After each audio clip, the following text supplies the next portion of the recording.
Você já percebeu como o mundo mudou nos últimos anos? A gente vive avanços incríveis na tecnologia e na ciência, como a inteligência artificial. Mas também mudanças importantes na filosofia, na psicologia e também na sociologia. No vídeo de hoje vamos conversar sobre isso de forma mais leve e acessível, entrevistando o professor de apoio Robson e o diretor Bruno da Escola de Matemática. Bom dia, estamos aqui entrevistando o diretor Bruno.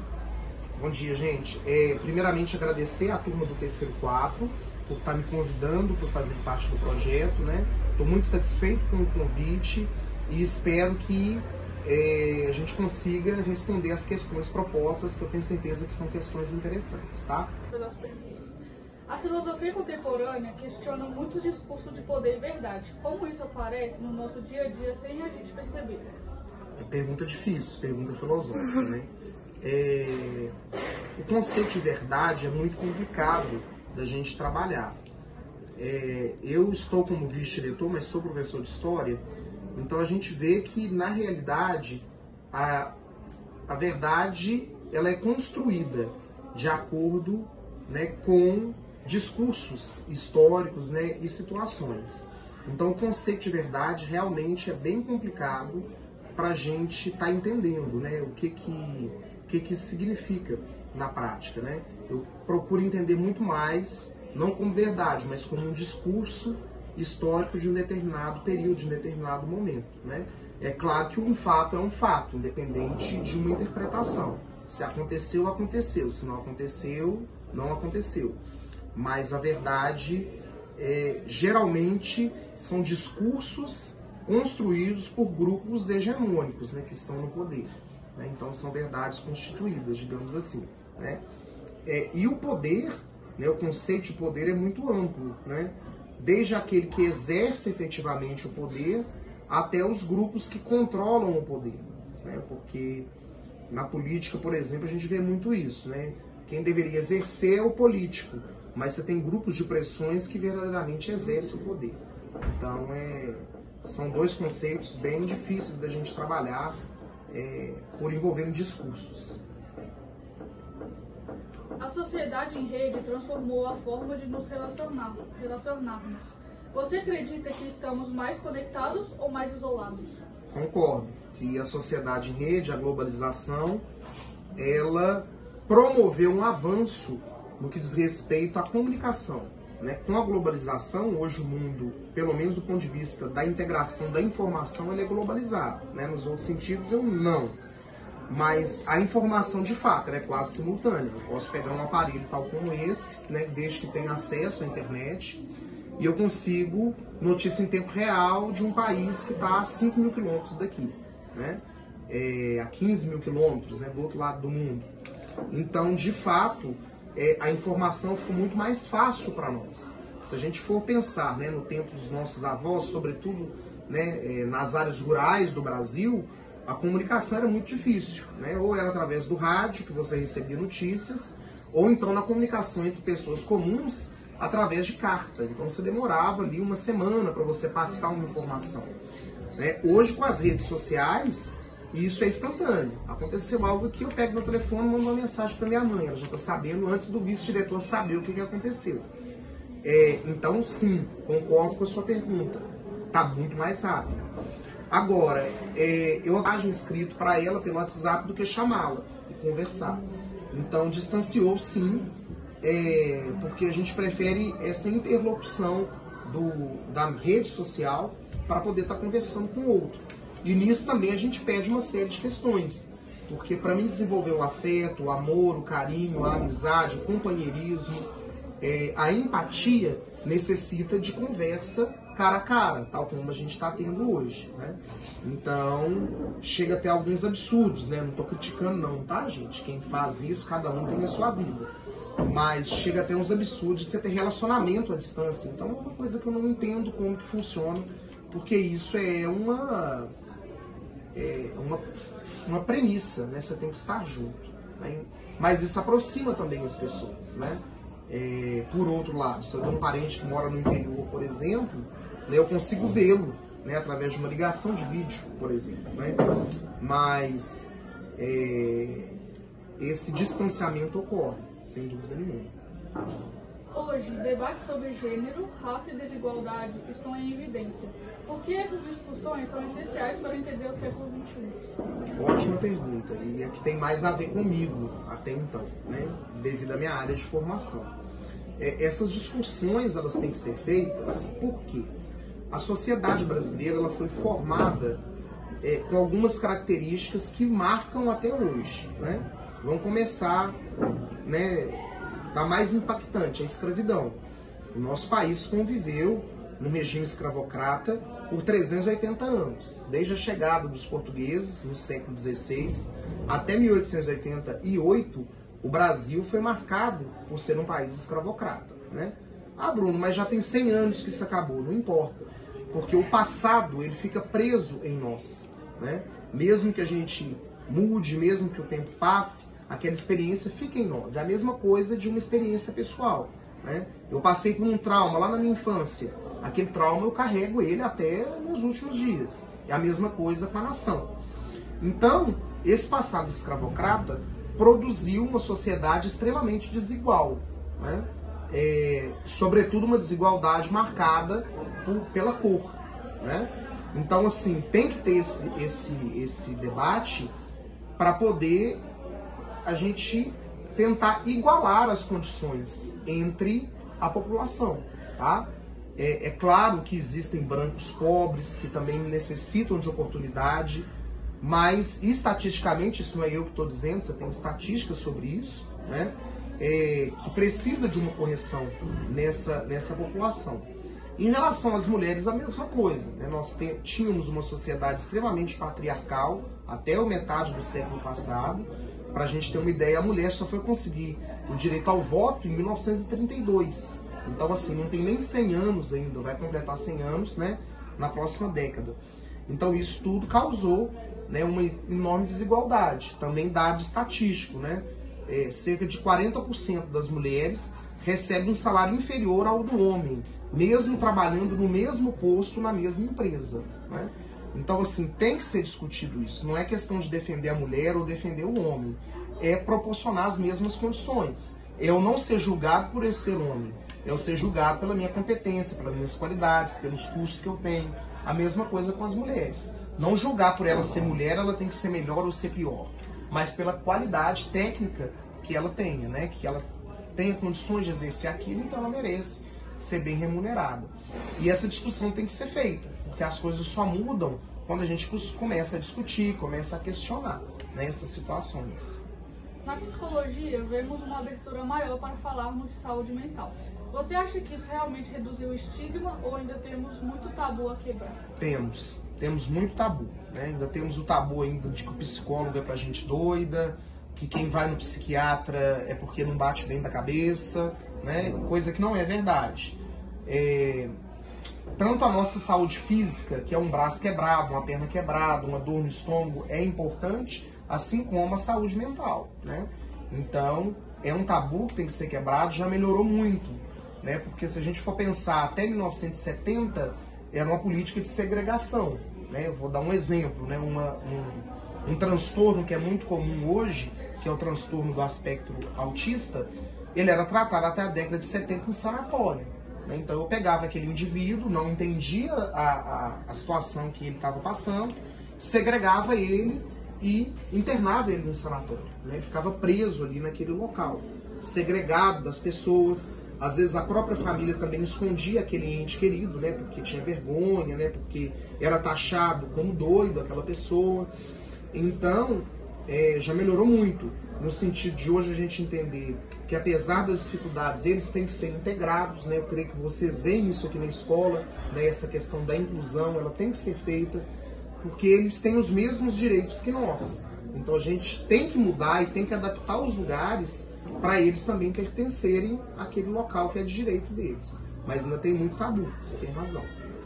A neurociência trouxe novas formas de compreender o cérebro.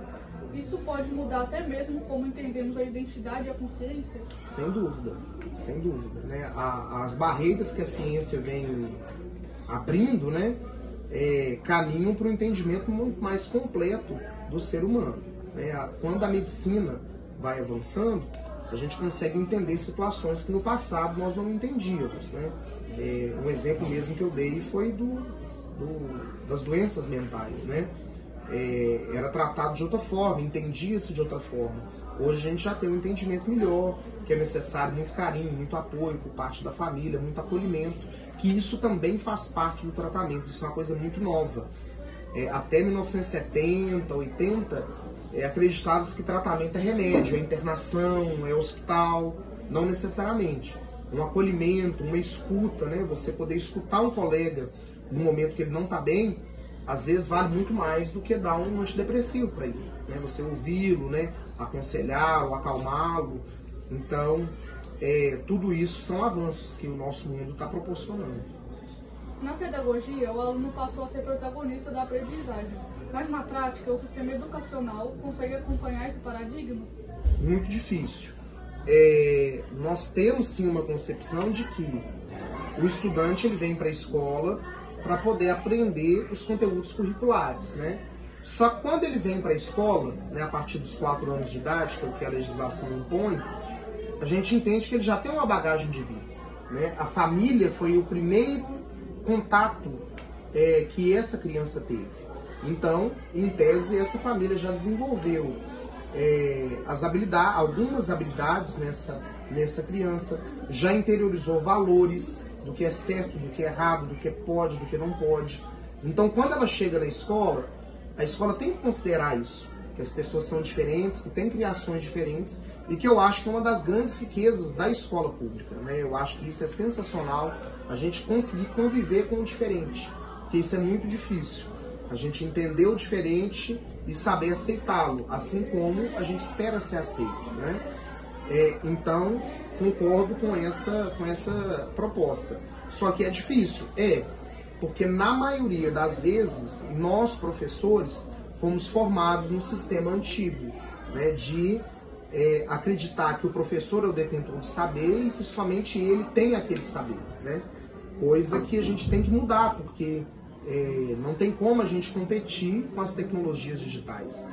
Mas não é culpa dos professores em si, é a nossa formação, a gente aprendeu desse jeito, né? Então, é um desafio para a gente estar tentando mudar e tá tendo uma abertura cada vez maior.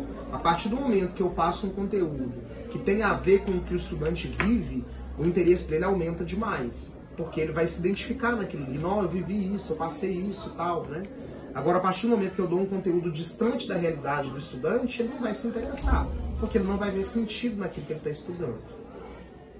Então foi isso. Muito obrigada, Bruno, pela participação. Vocês pelo convite, tá? Muito obrigado à turma por ter convidado novamente e pela qualidade das perguntas, tá? Ótimas perguntas, bem desafiadoras e podendo contribuir, eu estou à disposição.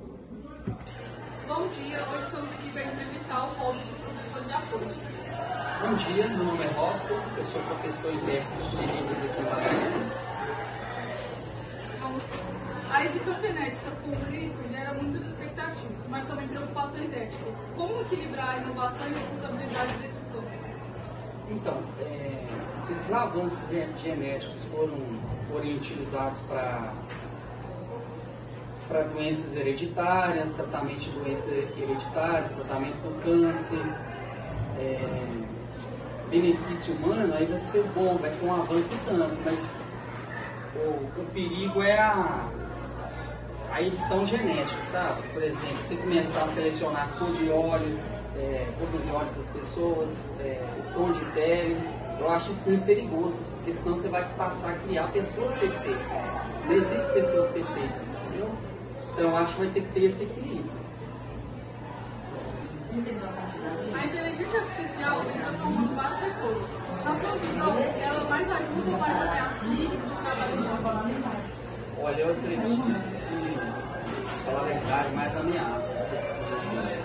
Hoje em dia, você tem inteligência artificial, já faz muita coisa. Hoje tem robô que faz trabalho de pedreiro, faz trabalho de pintor, assenta cerâmica, talvez até tem robô que já faz praticamente um prédio hoje em dia. Outra coisa que eu acho muito perigosa também, por exemplo, os drones estão sendo usados usados na guerra. E às vezes nem é operado por ser humano. Então isso é muito perigoso. Além disso, a inteligência artificial ela está gerando muita fake news. Você vê hoje, você assiste vídeo no YouTube, às vezes falando de algum político ou um acontecimento, um fato, às vezes nem aconteceu de fato e foi manipulado e as pessoas acreditam, entendeu? Vai ter que tomar muito cuidado, então acredito. O turismo e a exploração espacial são cada vez mais comentados. Você acredita que a colonização fora da Terra é realmente possível ou é utopia? Eu acredito que seja utopia. Embora o espaço seja explorado, ainda não encontramos um planeta que seja semelhante ao planeta Terra, com água líquida, atmosfera adequada, energia, luz solar. Por esses motivos, eu acredito que seja utopia. Além disso, tem imensidão no nosso universo, sabe? Ele é muito extenso, é quase impossível ser explorado. Se acontecer isso de nós, seres humanos, podermos habitar outro planeta, vai ser daqui 1000 anos, talvez. Mas eu acredito que seja impossível. Bom dia, estamos aqui para entrevistar a Olivia da Terceiro Fato. Na sua opinião, qual é o maior desafio de viver em uma era de mudanças tão rápidas? Bom, eu acho que principalmente para nós jovens, essas eras ficam muito difíceis para a gente acompanhar e atrapalha muitas vezes o nosso próprio crescimento pessoal, sabe? Porque quando a gente acaba se adequando a uma novidade, já tem outra. A gente está acostumando agora com uma inteligência artificial, mas daqui um mês, um ano, já vai ter uma coisa muito mais avançada e a gente vai ter que aprender a lidar de novo. E muitas vezes esses novos avanços acabam tomando nosso próprio lugar de seres humanos. Eu acho isso muito difícil. O conhecimento cresce em velocidade e tempo. Como podemos filtrar o que é relevante e não nos perder em tanta informação? Essa é uma questão muito importante, né? Porque a gente recebe tanta informação, mas tanto nas redes sociais, como as notícias, que muitas delas são fake news, acabam atrapalhando a nossa vida, porque a gente vê ali na internet, a gente acha que a verdade não é, e aí a gente fica sufocado, né? Porque são muitas notícias ruins também, que nos afetam a nossa saúde mental. E a gente tem que cuidar um pouco disso, sabe? Seguir páginas confiáveis, não ficar acreditando em choquei, porque é muito complicado, né? Muita coisa, porque não acontece muita coisa no mundo. Então não dá pra gente estar atento a 100%, porque isso vai acabar confundindo a gente mesmo. Ciências, tecnologia e ciências humanas estão cada vez mais interligadas. Você acredita que o futuro do conhecimento é a interdisciplinaridade? Com certeza, já é. Eu acredito que já é. Que essa interdisciplinaridade serve para construir bons cidadãos, bons jovens no mundo, sabe? Ajuda de uma forma geral. Com certeza é um futuro. Por fim, você se sente otimista ou preocupada com o futuro que essas mudanças vão trazer? Eu me sinto ambos, eu acho que um pouco dos dois. Porque ao mesmo tempo que a gente sabe que são mudanças positivas, elas podem vir para o mal também, porque a IA está dominando, mas o ser humano, a gente ainda tem pelo menos um mínimo de controle sobre essa tecnologia, e se a gente for usar para o mal, usar para mísseis, para guerras, isso é muito triste, é muito preocupante. Então a gente tem que usar com moderação, tomar cuidado, sabe? Para poder evitar que coisas ruins aconteçam no futuro. Porque a gente precisa preservar o nosso planeta e o nosso futuro. E foi isso, gente. Muito obrigada pela atenção. Obrigada.